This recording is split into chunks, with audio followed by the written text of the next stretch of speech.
రేపు జరిగే తెలంగాణ అవతరణ దశాబ్ది ఉత్సవాలు ఘనంగా జరుగుతున్నాయి. తెలంగాణ సంస్కృతి సాంప్రదాయాలు ఉట్టిపడేలా వైభవంగా నిర్వహించేందుకు ఏర్పాట్లు జరుగుతున్నాయి. దీనికోసం ట్యాంక్ బండ్ను సర్వంగా సుందరంగా తీర్చిదిద్దారు.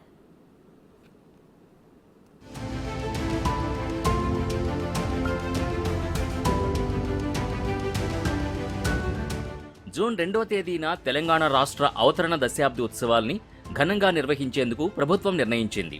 2వ తేదీ ఉదయం సికింద్రాబాద్ పెరేడ్ గ్రౌండ్స్లో జాతీయ జెండా ఆవిష్కరణ, ఇతర కార్యక్రమాలుంటాయి. సాయంత్రం ట్యాంక్ బండ్పై దశాబ్ది అవతరణ దినోత్సవాలు వైభవంగా నిర్వహిస్తారు. ఈ కార్యక్రమానికి ముఖ్యమంత్రి రేవంత్ రెడ్డితో పాటు మంత్రులు, ఎమ్మెల్యేలు, ఎమ్మెల్సీలు, ప్రజాప్రతినిధులు, వివిధ రంగాల ప్రముఖులు హాజరవుతారు. దీంతో ట్యాంక్ బండ్ పరిసరాల్ని సర్వాంగ సుందరంగా తీర్చిదిద్దుతున్నారు. తెలంగాణ సంస్కృతి సాంప్రదాయాలు ఉట్టిపడేలా పలు జిల్లాలకు చెందిన కళాకారులు శాస్త్రీయ, జానపద కళారూపాల్ని ప్రదర్శించనున్నారు.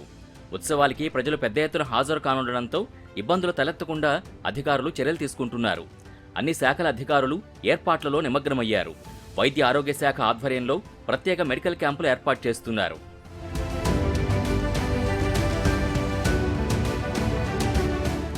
దశాబ్ది ఉత్సవాల రోజునే కవి, రచయిత అందశ్రీ రచించిన జయ జయ హే తెలంగాణ గీతాన్ని ముఖ్యమంత్రి జాతికి అంకితం చేయనున్నారు. ఈ గీతాన్ని ఇప్పటికే రాష్ట్ర గీతంగా కేబినెట్ ఆమోదించింది. ఉద్యమకాలంలో తెలంగాణ ఖ్యాతిని చాటిన ఈ గీతాన్ని భవిష్యత్తు తరాలు పాడుకునేలా అఖిలపక్షంతో చర్చించి రాష్ట్ర గీతంగా ఆమోదించినట్టు తెలిపారు సీఎం రేవంత్ రెడ్డి.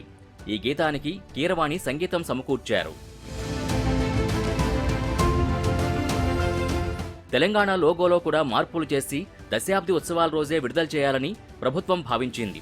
అయితే దీనిపై రాష్ట్రంలోని వివిధ ప్రాంతాల కళాకారుల నుంచి దాదాపు 500 నమూనాలు అందాయి.